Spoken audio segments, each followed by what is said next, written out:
박시전 2화입니다. 이제 중간 부분 줄거리가 나오는데, 앞에서 이제 그 집안 내의 모든 갈등이 해소가 됐죠? 박씨가 예뻐지면서 가정 내 갈등이 해소가 되고, 이제 병자호란이라는 외부 요인, 이 국가적 차원의 갈등이 시작되는 부분을 우리 같이 공부할 거예요. 중간 부분 줄거리는 진짜 중요해. 실제로 모의고사 가면 앞부분의 줄거리, 중간 부분의 줄거리, 여기서 시험이 진짜 많이 나와요. 힘주어 읽어야 돼요. 이시백은 그동안 박씨를 박대했던 것을 뉘우치고, 그죠? 갈등 해소됐다 그랬지. 부부간의 정이 깊어진다. 이시백은 병조판사였는데, 병조판사는 약간 그 국방부 장관 같은 거야. 그거 하다가 임경업이랑 함께 청나라를 위협하던 가달국을 물리치고, 이 부분이 사실 임경업전도 나오는 얘기인데 실제거든요. 청나라 옆에 가달국이라는 나라가 있었어. 청나라도 청나라가 되기 전에는 힘이 좀 약했던 시기가 있었겠지 않겠어요? 좀 힘이 없을 때 가달국이 청을 이제 위협하니까 그때 조선에서 좀 이렇게 도와달라? 이렇게 파병 요청을 한 거지. 그래서 파병 요청을 해서 청나라를 도와준 적이 있었어. 근데 그러다가 청이 너무 커진 거야. 청이 너무 커지면서 아예 명나라를 무너뜨리고 그 중국의 이제 어떤 패권을 잡으니까 이제 태도가 바뀌어서 조선을 이제 자기의 어떤 속국처럼 함부로 취급하게 된 거죠. 그래서 근데 당시 조선 사람들 입장에서는 약간 이런 거지. 우리가 도와줬던 찐따 같은 애가 갑자기 막 회장이 돼가지고 막 갑질을 하는 상황에 처한 거야. 그러니까 청나라에 대해 얼마나 분노가 쌓였겠어요. 그 이야기가 바로 가달국을 물리치는 걸 도와줬단 얘기야. 이렇게 해서 이시백이 우의정 벼슬을 받게 된다. 임경업도 실제 장군이에요. 임경업전이라는 유명한 고전 소설도 있어요.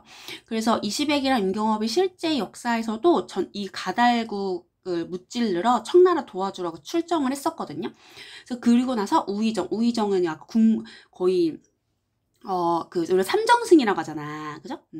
뭐, 영의정, 좌의정, 우의정 이렇게 하잖아. 삼정승 중에 하나로 총리급이야, 총리급. 최고 높은 거. 왕 밑에가 의정이야. 삼의정.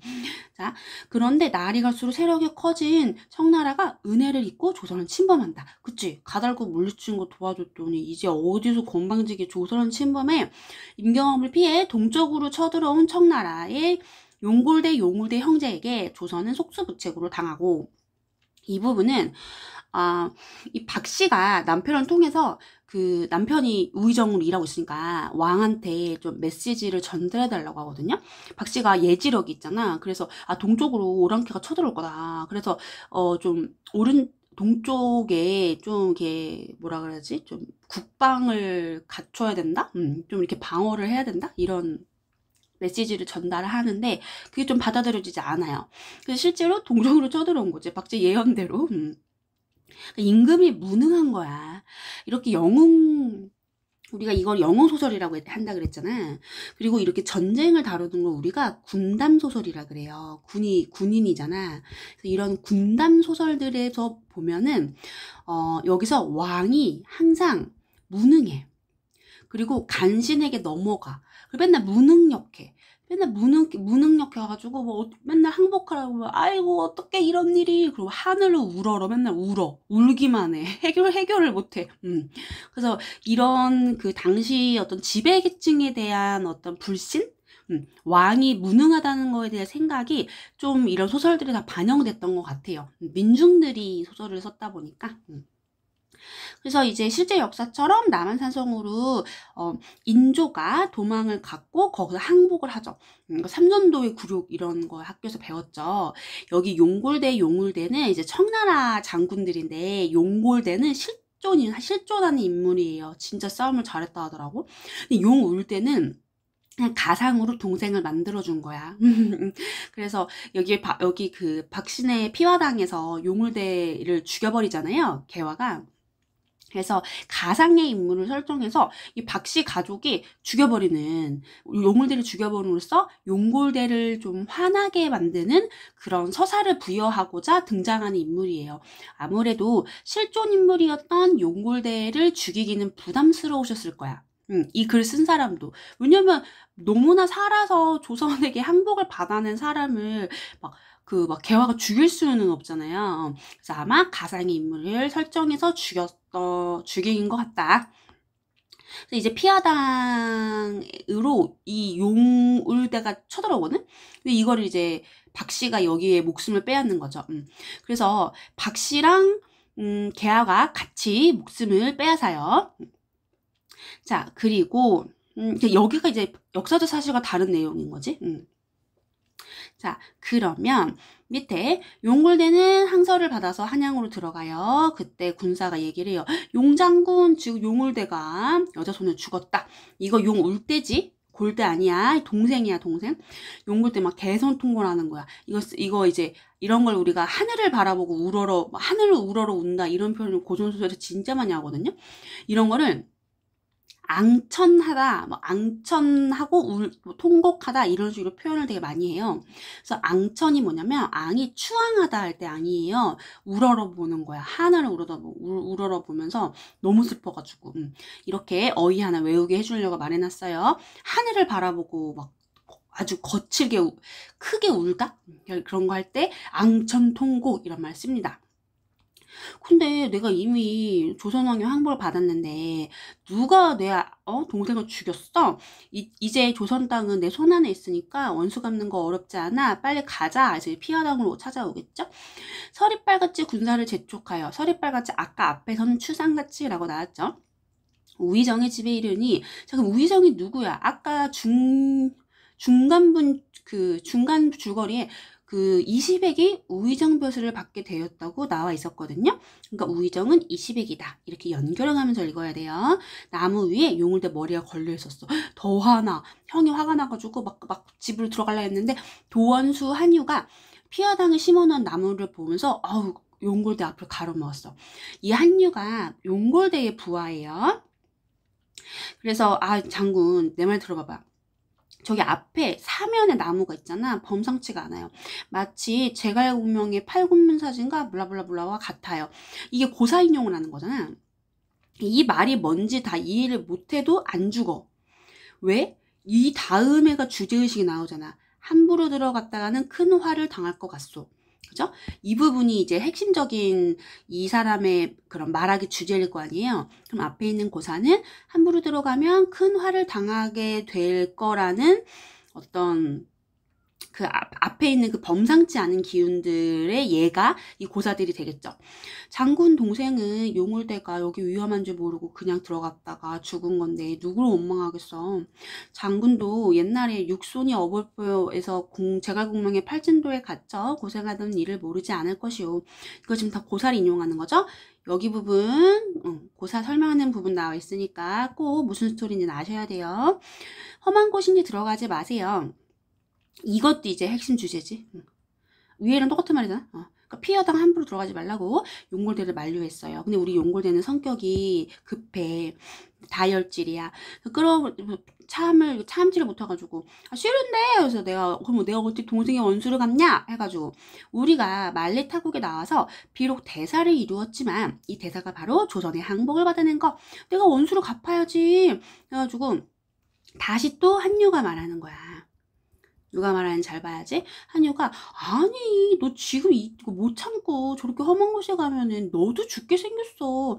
잠깐 진정하고 저 신기한 재주를 살펴봐. 저 신기한 재주가 나무를 인용해서 약간 방어진을 친 거지.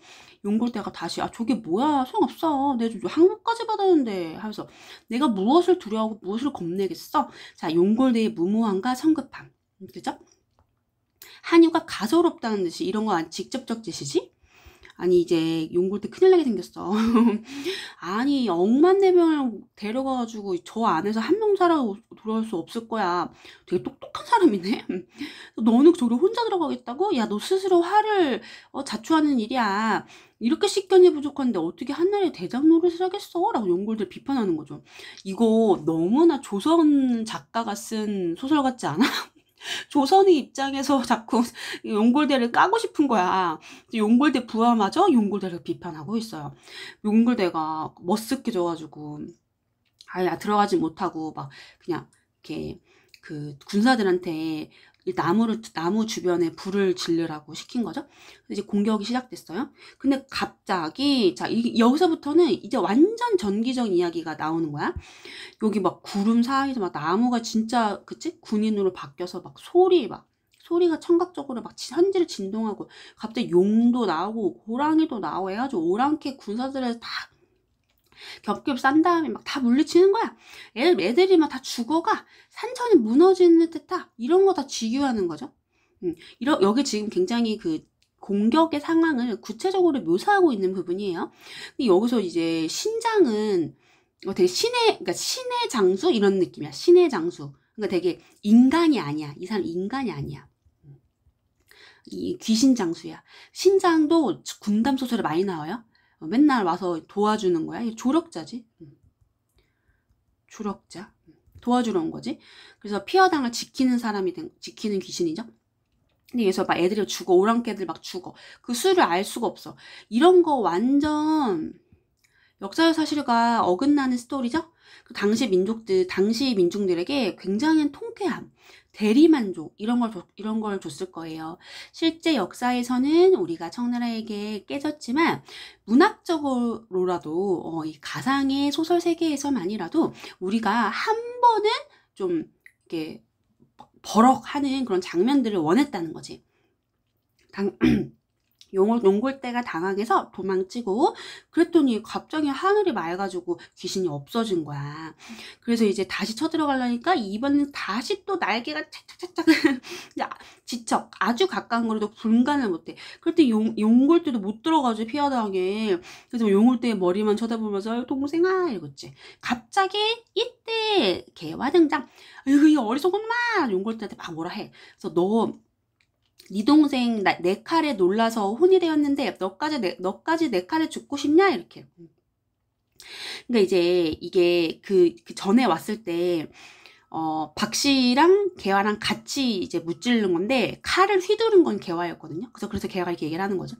야, 너도 내 손을 줄래? 했더니 막 참을 수 없어서 용골레가 또 너 또 어디 갤집이 하면서 또 남존여비 시대상이 드러나죠. 그래서 내 동생이 지금 죽었지만 너네 조선 임금이 우리한테 항복을 했다. 그러니까 이제 너희도 우리나라의 백성이다 라고 얘기를 하죠. 이제 내 말 들어라. 이게 이 사람의 말하기 전략인 거야. 너는 우리를 못해 해쳐. 너 임금이 우리한테 항복을 했어. 그러니까 너 빨리 우리 말 들어. 와가지고 얘기를 하는 거죠. 그래서 이렇게 얘기를 하니까 개화가 계속 조롱해. 오히려 용골대의 머리만 가리켜. 야, 너 저 머리를 봐, 임마. 하면서. 이제, 근데 항상 고전에선 있잖아. 난임이 등장하잖아? 그럼 자기소개를 한다? 이 고전의 어떤 약속의 하나의 틀이거든요. 이제, 그래서 유충렬전 같은 거 보면, 충렬이도, 저는 어디, 서울에, 무슨 동쪽에, 사는 누구의 아들 유충렬인데요. 저희 아빠가 옛날에 이런 벼슬 했었거든요. 하면서 자기소개를 해. 얘도 자기소개를 해. 나는 충렬 부인의 12개화다. 이렇게. 자, 충렬 부인이 박씨예요. 충렬 부인이 박씨야. 그리고 충렬 부인은 좀 이렇게 충성심이 있는 부인이라는 어떤 호칭을 준 거야. 칭찬 스티커를 준 거지. 그러니까 옛날에는 여자들이 벼슬을 할 수가 없었기 때문에 조금 이렇게 좀 이렇게 유명한 여자가 되잖아. 되게 올바른 여자다. 여자의 뭔가 본받을 만한 여성이다. 라고 하면 상장을 주는 거야. 근데 그 상장으로 이런 호칭을 주는 거야. 왕이 그 부인을 충렬 부인으로 임명해 주는 거지. 그러니까 약간 타이틀을 주는 건데 그 타이틀이 이제 이 여자가 얼마나 대단한 사람인지 보여주는 거지. 그래서 난 12 계집종. 내가 12 진짜 외우라고 했다. 쌤이 뭐라 했어? 12가 여자라 그랬지? 그치? 오케이? 그리고 노복. 노복이 남자야. 그치? 응. 그래가지고 우리가 이렇게 노비라는 말을 쓰잖아. 그치? 응. 이게 노에서 이 남자랑 여자를 합치면 노비라고도 하고, 이 고등학교 올라가면 노비라는 말은 너무 쉬우니까 얘를 남자와 여자 계집종을 합쳐서 비복이다 라고도 한다 그랬죠? 자, 그래서 여기 이제 다시 또 계속 싸우고 있어. 뭐 화살을 이번에 막 화살 뿌리네. 근데 막 이 개화를 맞추지 못하고 예닐곱 걸음 앞에가 떨어져 버렸다. 이거 전기성이야. 왜냐면 개화가 지금 능력을 부리는 거야. 왜냐면 선생님 용골 때가 진짜 화살을 못 쏠 수도 있지 않아요? 라고 하잖아. 그렇게 생각하면 안 돼요. 여기서 지금 다 전기적인 그 전투 씬은 다 전기적이야. 자, 그래서 모든 우선은 한꺼번에 화살 쏴라라고 막 하는데 화살 하나도 안 나가. 이거 봐봐. 이거 다 전기적이라는 거지. 얘네들 실력이 없어서가 아니라 이게 뭔가 무슨 방어진 같은 이상한 뭘 만든 거지.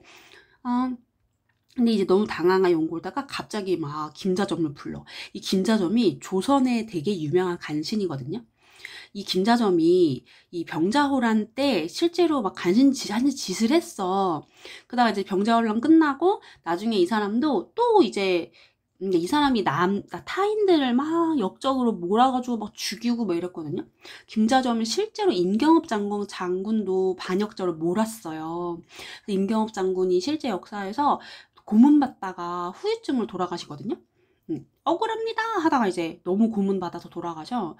그런데 이제 김자진도 또 죄가 쌓인 거지. 업보를 쌓은 거지. 나중에 이제 정권 바뀌고 자기도 똑같이 역적으로 몰려가지고 능지처참 당해요. 되게 유명한 간신이야, 이 김자점. 근데 김자점은 조선의 간신이다잉. 그래서 김자점을 불러서 용골대 얘기를 하지. 그러니까 이제 간신이니까 청나라 말 잘 듣는 놈인 거야. 나라 팔아먹는 놈. 너희도 이제 우리나라 백성한테 지금 똑같은 말 하는 거야. 아까 개화한테도 얘기했잖아. 네 임금이 우리한테 항복했다고. 그때 이 너희 바로 조선 사람들이지. 그러니까 빨리 그러면서 이제 그러니까 조선인한테 이 개화라 박씨를 잡아들이라고 시키는 거야. 거역하면 처벌할 거야. 그래서 추상 같은 명령 내가 김대중이 겁먹어가지고 어떻게 거역하겠습니까? 간신 그 자체 해가지고 군사를 모아서 대포를 딱 쏘고 막 그 진을 에워쌌어. 근데 갑자기 그 진이 변하여 늪이 되었어. 어머. 공간 배경이 거의 인셉션급이야. 전기성. 그래서 여기서 용골대가 꾀를 내가지고 주변에 이제 연못을 파고 거기에 화약을 이제 묻게 했거든요. 이제 막 위기감을 이제 고조시키는 소재인 거지. 하면서 너희가 아무리 천가지로 변하는 술수가 있어도 이제 너 죽었어. 너 아주 나와라 빨리 나와라라고 하니까 근데 아무 소리가 안 들려. 근데 그래서 이제 불을 지른 거지. 그 화약이 터지는 거야. 팍팍팍팍. 산천에 무너뜨릴 것 같다. 완전 소리가 너무 큰 거 봐. 과장이긴 한데. 사면에서 불이 일어나서 막 불타기 시작하는 거죠. 그래서 이 화약을 터짐으로써 최고조의 긴장감이 완성되잖아요. 화약이라는 위기감을 고조시키는 속에서 뭔가 진짜 영웅이 이제 딱 등장하기 좋을 타이밍이지. 가장 극강 무기가 나타났을 때 이 난임 이제 박씨가 등장. 이때 박씨 부인이 옥으로 된 발은 약간 발이 주렴인데 약간 커튼 같은 거야. 알지? 동그라미 연결해 놓은 거 알아? 중국집에 가면은 막 있는 거? 여자들 방에 걸어 놓는 커튼이에요. 얘를 걷고 나와서 옥화선이 이게 지금 화가 불화자고 선이 부채선자예요. 옥부채. 그래서 옥으로 만든 불부채를 딱 쥐고 이렇게 바람을 만드나 봐. 그 불을 향해 딱 부채질을 하니까 막 바람이 만들어지면서 갑자기 불균이 오랑캐 덮치는 거야. 싸움이 쉽죠? 전기적이니까. 그래서 이거를 여기서 멋지게 표현했네. 그래, 병자호라는 치욕을 문학적으로 보상했다. 오랑캐들이 막 다 이제 짓밟혀 죽고 난리가 난 거지. 그래서 여기 아수라장이 됐고 용골대가 일단 후퇴. 너 한 번 싸움에 이겨서 항복을 받았으니 이미 큰 공을 세웠거든. 이건 역사 사실 팩트지. 이거 팩트야. 이 팩트는 거부할 수가 없잖아. 갑자기 우리가 뭐 청나라한테 패배한 적이 없다 이러기엔 너무 투머치잖아. 그래서 그건 인정해. 근데 너 이렇게 조그마한 여자랑 싸우다가 네 부하들만 다 죽이게 생겼다? 라고 하면서 엄청 조롱하는 거죠. 여기가 허구적인 내용이지. 그래서 여기 보면 역사적인 진짜 사실과 여기는 팩트야. 여기는 이제 픽션이죠. 허구. 허구를 섞어 놓은 거야. 그래서 그 문학적인 어떤 보상을 받는 거죠. 대리만족을. 그래서 통곡어를 하며 몸부림쳤지만 잠깐만. 이거 용골대가 하는 말이구나. 그렇구나. 자, 그래요. 이거 용골대가 하는 말이라고 적어 놓을게요. 용골대가 내가 개화랑 박씨 괴롭히다가 다 내 부하를 죽게 생겼다라고 한탄하는 거네. 그래서 그러고 나는데 어떻게 할 수가 없어. 그래서 내가 우리 임금님이 장졸들을 전장에 보내시고, 그럼 그때 있잖아. 이 임금님은 누구 임금이냐면 청의 임금이야. 지금 계속 용골대가 말하잖아. 그래서 7년 가뭄에 비 기다릴 때, 이거 속담이거든요. 그러니까 약간 가뭄이 7년이나 있으면 얼마나 비를 기다리겠어. 그러니까 정말 간절하다는 뜻이야. 그래서 이런 속담을 인용하는 풍류법도 썼고요. 더불어서 뭐뭐 하는 듯 직유법도 쓴 거죠. 비유법을 2개나 썼네요. 매우 간절히 우리 군사들이 기다릴 텐데 내가 이렇게 박씨 때문에 내 군사들 다 죽이면 내가 무슨 면목으로 우리 청나라 임금을 만나겠어. 아우 도저히 감당 못했어. 도망쳐야겠다라고 하는 거지. 이거 다 허구죠. 이거의 목적은 뭐다? 바로 전쟁의 패배로 상처받은 민족의 자존심을 회복하고 싶어 한다. 애들 막 이제 용골대가 더 이상의 진격을 포기하니까 이제 사람들도 안심하는 거야. 군사 나도 안 죽어도 되겠다 해가지고 다른 장수들이 다 어떻게 했대? 안도의 한숨을 쉬었대. 드디어 살 길을 찾았다. 그래서 애들이 이제 그 다음에 용골대가 장졸을 다 이제 뒤로 가라 그러고 왕비와 세자 대군을 모시고 얘가 인질로 잡아가는 거거든요. 볼모로 잡아가는 거야. 소현세자와 복림대군, 나중에 복림대군이 효종이 된다 그랬죠. 장안의 재물과 미녀를 거두어, 이거는 전리품이라 그래. 트로피. 내가 전쟁에서 이겼기 때문에 어떤 여자랑 물건들을 뺏어가는 거야. 그런데 오랑캐한테 잡혀간 사람들의 울음소리가 장안을 진동했다. 이거 실제 역사에서도 이거 다 잡아가거든요. 그래서 시대 상황을 현실적으로 반영하는 부분을 보여줘요. 그리고 애들이 막 엉엉 울잖아. 슬픔 소리가. 되게 청각적으로 당시 민중들이 느꼈던 어떤 고통을 구체적으로 형상화하고 있어요. 여기서 밑에 쌤이 적어놓은 거 보면 영웅의 일대기적 구성이라는 되게 유명한 소설의 구성이 있어요. 태어날 때부터 뭔가 기이했고 어렸을 때부터 고난을 겪다가 뭐 조력자를 만나서 뭐 공부를 하든가 아니면 뭐 무술을 배우든가. 근데 이제 성인이 되어서 다시 한번 위기에 닥쳐. 뭐 위기나 시련, 예를 들어 뭐 간신히 날 괴롭힌다든가 아니면 전쟁이 난다든가. 그럼 그걸 또 내가 잘 해결해. 문제 해결. 그래서 나는 왕한테 엄청 예쁨 받고 높은 상 받고 되게 가족을 잘 이끌면서 자식들 다 벼슬 좋은 거 하고 해피하게 죽었다. 뭐 이런 영웅의 일대기적 구성이 있는데 이 박시전도 영웅 소설이기 때문에 그러한 요소들이 있어요. 그걸 내가 좀 정리를 해놨거든요. 여러분 자습서에도 있는 정리된 내용이 똑같아요. 박씨가 일단 시련을 겪잖아. 물론 어렸을 때 겪은 건 아니지만 얼굴이 못생겼다고 박대를 받았던 것도 시련이죠. 조력자가 도와줘. 아빠가 도와줬지. 허물을 벗었잖아. 위기가 하나 또 왔어. 왜? 병자호란이 왔잖아. 네가 어떻게 극복해? 거기 피하다면서 막 불붙지하고 막 개화가 막 소리 지르고 이래가지고 막 다 갑자기 신장들이 내려오고 이래가지고 여자들이 직접 싸우진 않았지만 적군을 물리쳐요. 나중에 여기 뒤로 가면 정열부인 칭호를 받거든요, 박씨가. 그리고 해피하게 살다 죽었다는 말이 나와요. 이렇게 영웅소설 특징을 보인다. 다음, 이제 박씨가 계열을 시켜 용을 때 소리쳤다.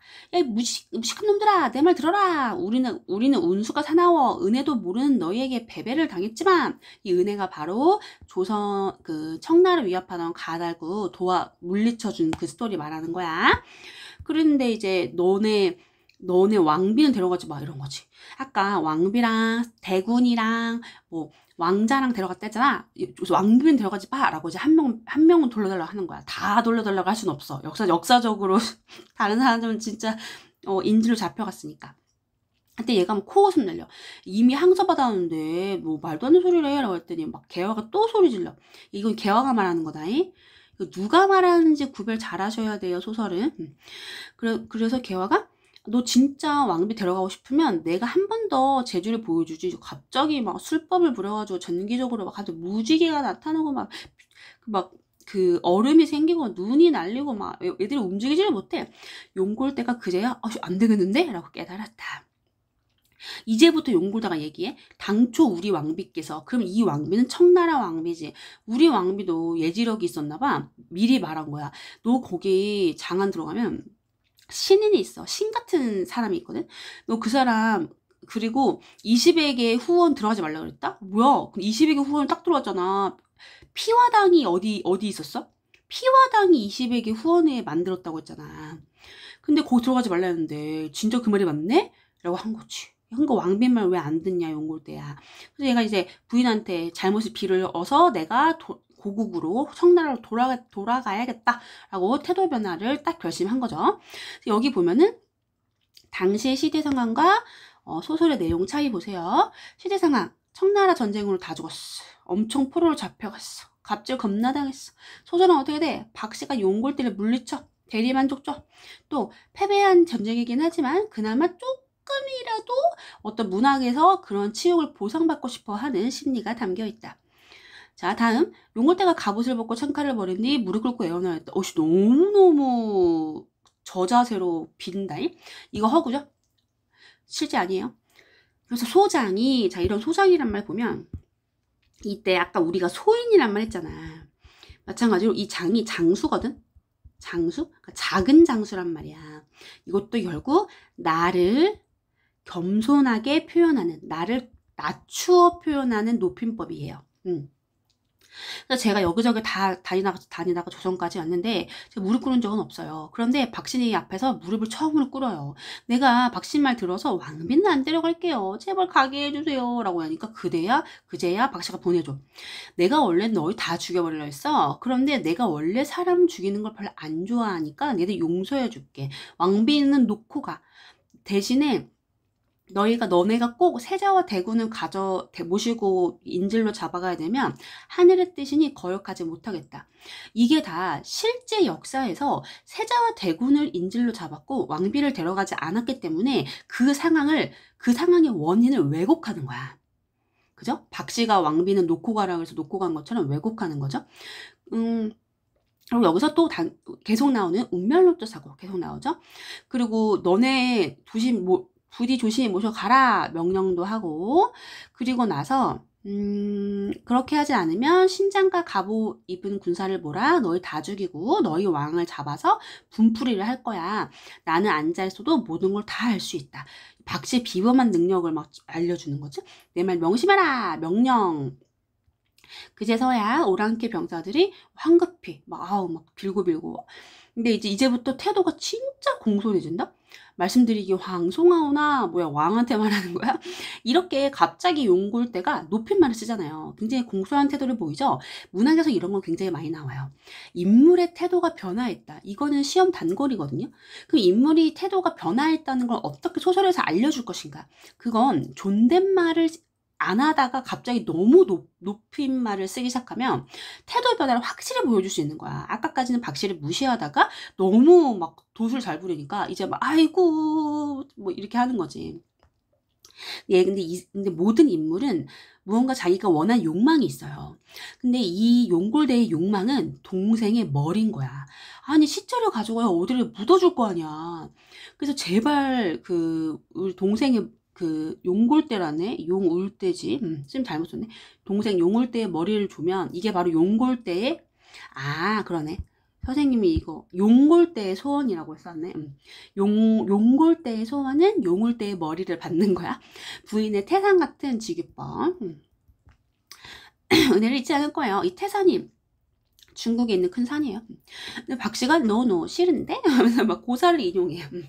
그래서 야 조양제도 야 원수를 갚았대. 나도 용골대 머리 안 줘. 그래서 나는 뭐 그 분을 풀 거야 라고 얘기를 하는 거죠. 여기 쌤이 필기해 놓은 거 보세요. 그러니까 남한산성에서 패했다는 사실은 인정하는 거야. 여기 읽어보세요. 병자호란에서 조선이 승리를 한 건 아니잖아. 그래서 분풀이로 혼내주는 거야. 자, 그러면 그 다음 이 말을 들은 용골대는 그저 용울대의 머리를 보고 울 수밖에 없었다. 통쾌하네. 어쩔 수 없이 하직하고 가려는데 다시 용골대 불러서 얌마 너네 그냥 가면 섭섭해. 아직 분이 안 풀려. 의지로 가서 우주라는 지역이 있어요. 그 신이 주지. 거기로 가서 임경업 장군 뵙고 가. 이렇게 하는 거죠. 근데 이렇게 명령을 하는데 이유는 더 혼내주려고 하는 거야. 내가 너는 1차로 혼났으니까 너 임경업 장군한테 가가지고 한 번 더 혼나라. 이렇게 하는 거지. 근데 얘가 속으로는 아니 이미 항복 받았는데 임경업 장군이 아무리 훌륭해도 이제 와서 또 나한테 어떻게 하겠어? 라고 서리법으로 얘기하네. 아까도 이렇게 생각했다가 박씨한테 뒤지게 온다는데 그치? 무식해. 연골대가 박씨의 속내를 모르고 자 무슨 말이야? 박씨의 계략을 몰랐단 얘기야. 어떤 인물들이 자꾸 계략을 짜거든요. 고전 소설에서는. 근데 어떤 계략을 짤 때 그거를 미리 알았는가 몰랐는가는 시험의 단골 출제 요소입니다. 박씨의 계략은 미리 몰랐어. 그래서 이런 생각해서 굿바이 하고 빼앗은 금을 군사에 나눠주고 이제 세자랑 대군 포로 데리고 떠나요. 잡혀가는 부인들만 엉엉 하늘을 우러러 울어. 이걸 쌤이 앙천 통곡이라고 했다. 하늘을 우러러 진짜 많이 나. 앙천이야 앙천. 자, 박씨 부인은 무슨 재주로 화를 면하고 나는 고국에 안전하게 있는데 우리는 무슨 죄로 저렇게 타국에 잡혀가나. 내가 언제 다시 돌아올 수 있을까. 이렇게 얘기를 하는 거죠. 이게 부인들이 얘기하는 건데 이게 박씨 부인과 이 부인들의 처지를 비교하는 거지. 박씨 부인은 운이 좋아서 안 잡혀가는데 자기는 왜 포로로 잡혀가는가 라고 이제 억울해하는 거지. 하늘을 보면서. 그리고 여기서는 이제 고국산천이 고국의 산과 물이란 뜻이거든요. 이건 대요법이에요. 고국의 산과 물은 우리나라 고국 전체의 일부분이죠. 이 일부분을 통해서 전체를 빗대어 표현하는 대요법을 쓰고 있다. 박씨는 막 통곡하는 부인들을 달래주면서 이렇게 얘기해요. 여러분 슬픔을 진정하세요. 세상은 곧 고진감래 흥진비례입니다. 고진감래랑 흥진비례는 사실 반대말이에요. 고진감래는 안 좋은 일이 지나면 좋은 일이 온다라는 뜻이고 흥진비례는 좋은 거, 흥이 다하면 슬픈 일이 온다라는 뜻이야. 근데 원래 인생 그러지 않아? 이거 여러분이 쉽게 이해할 표현으로는 오르막 가면 내리막 오고 내리막 가면 오르막 온다 뭐 이런 거야. 업앤다운이 있다. 그래서 인생은 원래는 그 왔다 갔다 하잖아요. 너무 서러워하지 마시고요. 조금만 3년만 존버하시면 저희가 세자, 대군 그리고 그대들을 데려올 사람들이 있을 것입니다. 라고 얘기를 해주는 거예요. 여기 보면 야, 지금 미래를 내다보는 능력이 있잖아, 박씨가. 3년 뒤에 우리가 너네 다 데리러 갈게, 라고 얘기를 하는 거거든요. 근데 이게 실제 역사에서 나중에 애들 돌아왔다고 했잖아. 그러니까 이걸 다 돌아오고 나는 걸 보고 나서 이 소설이 쓰여졌다는 거지. 역사의 결말을 보았다는 거. 그 결말을 이 소설에 담은 거야. 너무 슬퍼하지 마시고요. 3년 뒤에 무사히 돌아오세요. 라고. 그래서 이거는 이제 민중들의 소망을 반영하는 거야. 왜냐면 그때 납치됐던 사람들에게 내가 만약에 타임머신처럼 시간을 거슬러 올라가서 납치되는 사람들을 만날 수 있다면 난 그 사람들한테 이렇게 위로해주고 싶었을 것 같아. 라는 어떤 작가님의 생각이 담겨 있는 거죠. 이 말을 들은 부인들은 울면서 떠나갑니다. 부인들의 슬픈 모습을 참아 눈뜨고 못 볼 지경이었다. 자, 서술자의 개입이죠. 편집자적 논평이라고도 하고요. 개 중요합니다. 미친 별표 치셔야 됩니다. 우리 박지성 거 엄청 많이 읽었는데 편집자적 논평 많이 안 나오잖아. 딱 이거 하나 나왔다 야. 용골 때는 의기양양하게 아주 그냥 신났지. 의주를 향해 나아가 임경업 장군 너 여기 임경업 장군 있다. 의주 박씨가 하라는 대로 한 거야. 박씨 명령대로 말도 잘 들어. 근데 막 천재가 흔들리고 막 깃발로 휘날리고 근데 한편 자 이때 임경업 무슨 일이 있었냐면 한양과 의주가 되게 멀거든요. 그래서 여기 사이에 연락이 끊겼다가 오랑캐들이 침범했다는 소식을 뒤늦게 들었다. 이 실제 인물인 임경업이 의주에서 근무를 했었나 봐. 근데 실제로 멀기 때문에 그때만 핸드폰이 없잖아요. 그래서 청나라가 쳐들어왔다는 소식을 몰랐다고 표현되고 있거든요. 근데 실제로는 뭐 역사에서 모르지 않았지. 청나라 겁나 열심히 싸웠어. 진 거지. 근데 그래서 이제 뒤늦게 들었다라고 나와 있기 때문에 소설상에서는 그동안은 몰랐던 거야. 그러니까 임경업이 그렇게 뛰어난 장군이면은 박씨가 그렇게 싸울 때 임경업이든 남편 이시백이든 어디가 있었냐라고 생각이 들 거 아니야 독자는. 그래서 그거에 대한 어떤 장치인 거지. 임경업이 몰라서 못 도왔다. 정신 승리지. 너무 이제 화가 난 경업이가 한양으로 가려고 군사를 이끌고 의주를 떠나려고 그랬어. 바로 그때 긴장감. 박쥐의 말을 고지 듣고 말 잘 듣는 우리 용골대 인행을 마주친 거지. 이제 가만두면 안 되지. 하면 이제 패줘야지. 여기 오른쪽에 보시면 실존인물과 허구인물 분리해놨어요. 실존인물 이시백 용골대 임경업 김자점까지. 나쁜 놈, 나쁜 놈, 좋은 놈, 좋은 놈. 그래서 이 실존 인물들을 통해서 소설의 사실성을 더해준다. 괜찮지? 그 다음 허구적 인물. 허구적 인물은 박저사, 박씨, 개와 용울대 이 사람들을 통해서 여기서 이제 이 사람은 나쁜 놈이네. 죽임을 당했어. 소설의 흥미를 높여주고 그리고 막 복수하게 도와주잖아. 그래서 주제의식을 형성하는 데 도움이 된다. 자, 이들이 오랑캐임을 한눈에 알아본 경업이 비호와 같이 날아다니는 호랑이 달려들어서 직유법이 있네. 장수의 머리 선봉 앞에 서 있단 얘기야. 앞줄에 있는 장군들 머리를 막 잘라버려. 근데 방심하던 적군이 허둥지둥 되니까 적군의 머리가 가을 바람에 낙엽이 지듯 떨어졌다. 이거 추풍낙엽이라는 성어도 있거든요.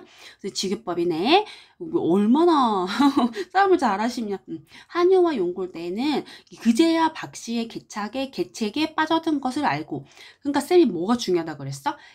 여기서 지금 그제야 알고 이랬잖아. 그러니까 여기서 처음을 안 거야. 이래서 의주에 오라 그랬잖아. 우리를 칠려 그랬구나. 박씨께는 진짜 못 당하겠어. 이런 거잖아. 그러니까 그 미리 알았다 그러면 안 되지. 알면 여기 미리 뭐 함정이 일부러 왔겠어? 그래서 부인을 그래서 용골대가 하늘을 우러러 탄식을 했다. 또 앙천하고 탄식을 한 거지. 그래서 이렇게 지금 겁나 열심히 괴롭혀주고 있죠. 여기 왼쪽을 잠깐 볼까요? 박정현 창작이도 병자호란에서 당한 치욕을 씻고자 한다. 민족의 상처 입은 자존심을 회복하고자 한다. 여성 영웅의 활약을 통해서 뭔가 남성에게 억눌려져 있었던 여성들을 대리만족시키고 병자호란 때 나라를 지키지 못한 남성들을 간접적으로 질타하고자 한다. 질타는 비판한다는 뜻이에요. 이해가 가실 것 같고, 그래가지고 이제 경업이가 이제 다 죽이고 이제 용골대까지 죽여야 되잖아. 근데 갑자기 용골대가 긴급히 왕의 항복 문서를 주는 거야. 그걸 막 뜯어봐. 내용을 읽고 얼마나 경업이가 마음이 아팠을까. 장군님이 막 대동통곡을 하는 거야. 왜? 임경업은 조선이 항복했다는 걸 몰랐던 거야. 왜냐면 아까 청나라가 쳐들어왔다는 것도 몰랐었잖아. 쳐들어왔다는 얘기를 듣고 빨리 한양 가야겠다. 빨리 임금 지키러 가야지라고 출발하다가 용골대를 만난 거잖아요. 그러니까 항복했다는 거 알 리가 없지. 쳐들어왔다는 것도 방금 알았는데. 슬프다. 자, 직접적으로 정서를 제시해주고 있죠. 조정에 소인이 있어서 나라를 망하게 했구나. 이 소인이 바로 김자점이야. 이 소인배라 그러잖아. 반대말 대인배 들어봤죠? 이 소인은 여러분 조심하세요. 아까 개화가 박쥐한테 진짜 소인이 너무 안타깝다고 저렇게 파티에도 참여 못하시고 내가 보기에도 다들 소인이 보기에도 사람들이 너무 박쥐를 함부로 대한다 막 이렇게 했던 부분 있지. 거기서도 소인이 나왔잖아. 근데 이 둘 다 작을 소자의 인간이거든요. 그러니까 작은 인간인데 얘가 다이어야. 뜻이 좀 달라. 아까 개화가 소인이 너무 마음이 아파요 라고 할 때는 나를 낮춰서 표현하는 거였지. 그리고 아까 소장이라고 그 용골대가 박쥐한테 높임말 쓰느냐고 자기 자신을 낮춰서 이 작은 장수가 라고 말했던 부분하고 소인은 비슷하잖아. 여기서의 소인은 빌런이야. 간신이란 뜻이야. 나라 팔아먹는 놈. 그래서 여기 있는 소인은 다른 뜻이에요. 부정적인 뜻이에요. 구별 잘 하셔야 됩니다. 하늘은 어찌 이리도 무심한가? 서리법까지. 이렇게 통곡하다가 아직도 또 보내. 얘네 맨날 보내. 그래가지고 갑자기 막 적진으로 들어가는 거지. 이 사람 죄송합니다. 임경업이네. 임경업 장군 너무 막 분노해가지고 그죠? 막 이제 용골대 죽여야 되는 거 아니야? 자, 네 나라가 지금까지 지탱한 것이 모두 나의 힘인 줄 어찌 모르느냐 이 오랑캐들아. 여러분 이게 왜 이런 말 가능하냐면 아까 쌤이 뭐라고 했어? 그 가달국 물리친 게 임경업이라고. 실제로는 작은 역할을 했겠지. 여기서는 자기가 다 청나라를 만들어준 것처럼 얘기를 하지만 이 오랑캐들아 이렇게 대놓고 돈호법이다. 반가움. 그죠? 폭격조사 아야 이시여 하를 통해서 이제 우렁키더라 하고 이름을 불렀어. 너 하늘의 뜻 어기고 우리나라 들어와 이렇게 악행을 저지르니 마땅히 씨도 남기지 말고 없애버려야 할 것이다. 이거 박씨가 한 말 복분 아니야? 근데 그러니까 이제 임경업이랑 박씨랑 똑같은 말을 하는 거야. 즉 작가의 어떤 세계관이 담긴 대사들인 거지. 근데 하지만 그 이유 다 이제 용골들 죽일 수 없어. 왜? 실제 살았으니까. 그럼 또 누구 핑계를 대야 돼? 운명 핑계를 대겠지. 박씨랑 비슷하게 우리나라의 운수가 불행하여 그렇게 된 일이고, 그러니까 전쟁 패배의 원인이 누구에게 있어? 운명에 있다는 거야. 뭐 임경업 잘못도 아니고. 자, 그리고 또 왕의 명령을 거역할 수 없으니 왜 항복했잖아 왕이. 그러니까 내가 너네를 어쩔 수 없이 부득이 살려보낼 수밖에 없겠다. 그러면 이 사람의 욕망은 뭐야? 씨도 남기지 말고 다 없애버리고 싶어. 그런데 이유를 두 개를 제시해요. 말하기 전략에서. 이유 1번, 우리나라가 운수가 불행하다. 운명론적 관점 때문에 질 수밖에 없었고, 2번, 왕이 항복을 했는데 내가 어떻게 왕이 항복한 걸 거역하고 용골들을 죽여버리냐는 거야. 이 두 가지 근거를 제시하면서 어쩔 수 없이 용골대 너를 살려보낼 수밖에 없다는 이 인물의 욕망과 배치되는 선택을 하는 겁니다. 그죠? 인물의 욕망과 이질적인 선택을 하는 거야. 그래서 부디 세자와 대군을 잘 데리고 가라 라고 명령을 하죠. 한바탕 꾸짖은 다음에 돌려보내니까 그제야 오랑캐 장수들은 맡긴 길을 듣고 본구 청나라로 돌아갔다. 띠뿌문 줄거리 조정으로 돌아온 임금은 동쪽을 지켜 적을 이제 침입을 대비하라는 박씨의 말을 듣지 않는 것을 크게 뉘우치며 또 반성. 그녀에게 정렬 부인의 칭호를 낸다. 박씨의 덕행은 온 나라에 울려 퍼지고 박씨는 이시백과 함께 행복한 여생을 누린다. 해피엔딩으로 전형적인 결말로 끝나죠. 왕은 늘 무능해요. 여기서 정렬 부인의 칭호를 내는데 이거 헷갈리면 안 돼.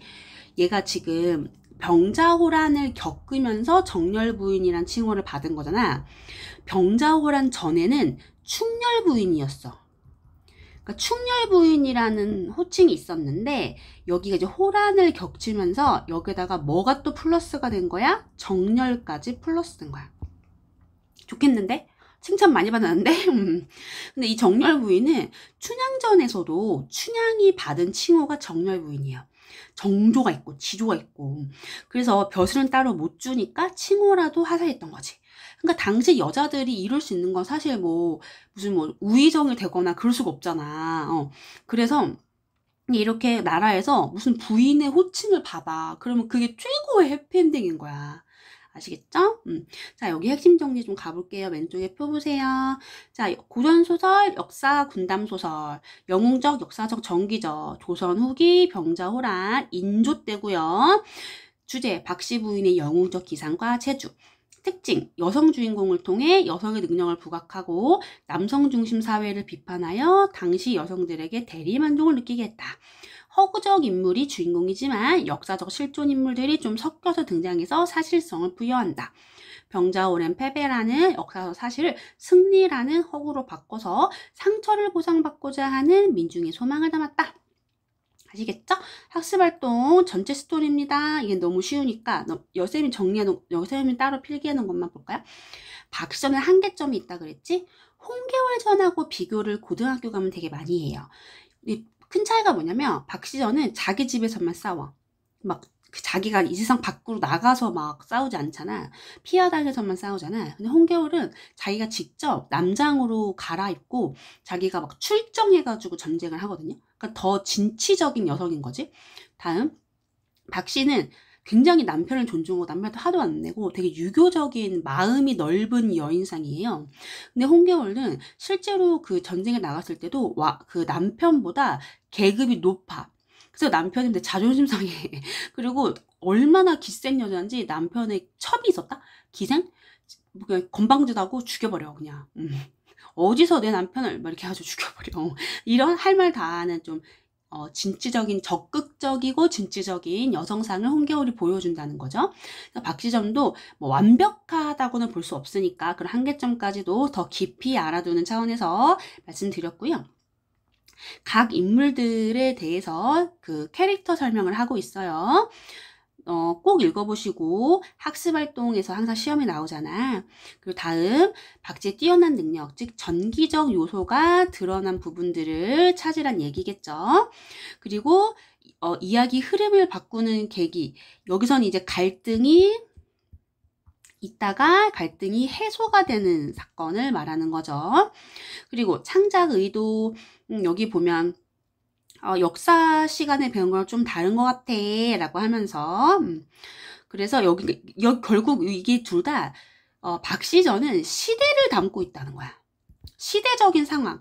여기서는 전쟁이라는 시대적인 어떤 민족의 경험을 좀 담은 부분에서 이 작품의 의도를 파악한 거고, 얘는 전쟁이 아니라 약간 가부장제, 남성의 권위가 되게 강했던 가부장제적인 시선에서 여성이 20액인 남편보다 더 뛰어난 역할과 능력을 발휘하는 그런 여성 영웅으로서 소설을 쓴 것에 집중하여 창작 의도를 파악하고자 합니다. 그러면 이 남자가 하는 말은 이렇게 병자호란에서 우리나라가 당한 치욕을 씻고 민족의 자존심을 회복하려 했을 것이다. 그러면 여자에 대한 얘기는 밑이겠지. 남성들의 무능력을 비판하고 여성도 뛰어난 능력을 발휘할 수 있음을 보여주려고 했을 것이다로 연결되겠죠. 다음 이제 이 작품에 담겨진 당시의 시대상을 좀 봅시다. 이거는 기억나죠? 남존여비 하는 거 있잖아, 그죠? 이거 남존여비의 시대였다. 나에서는 외모 지상주의였다. 외모로 판단을 하는 사회였다. 이거는 오늘날도 그렇지 않니? 자, 그러면 여기서 이제 비교해보는 거. 당시 사람들의 삶을 알 수 있는 장면. 쌤이 또 말했죠? 이거는 뭐야? 입신양명. 그거를 부모에게 효도하고 가문을 빛내는 것을 충지했다. 다음 운명론. 그래서 이 작품을 통해서 시대상을 알 수 있는 건 이렇게 4가지가 있는 거야. 1번, 2번, 3번, 4번. 그러면 얘는 뭐가 같고 뭐가 다른가? 이거는 읽어보시면 돼요.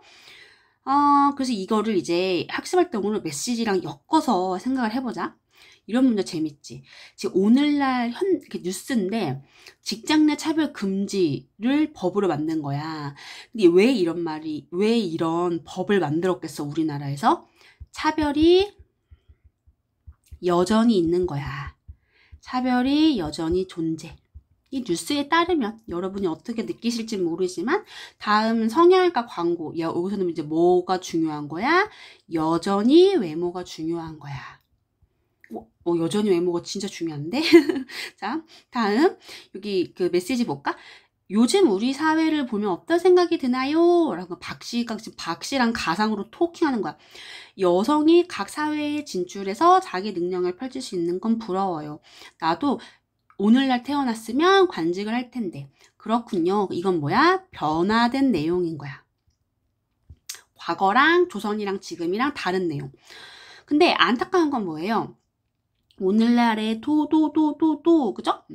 곳곳에서 여성이 차별받는 모습, 그러니까 남녀 평등은 아직 부족하다. 이거는 과거와 비슷한 모습이라고 보면 되겠군요. 그래서 요렇게 하면 끝나는데 좋아요. 그럼 이렇게 여러분 긴 시간 고생했습니다. 박시전 마치겠습니다.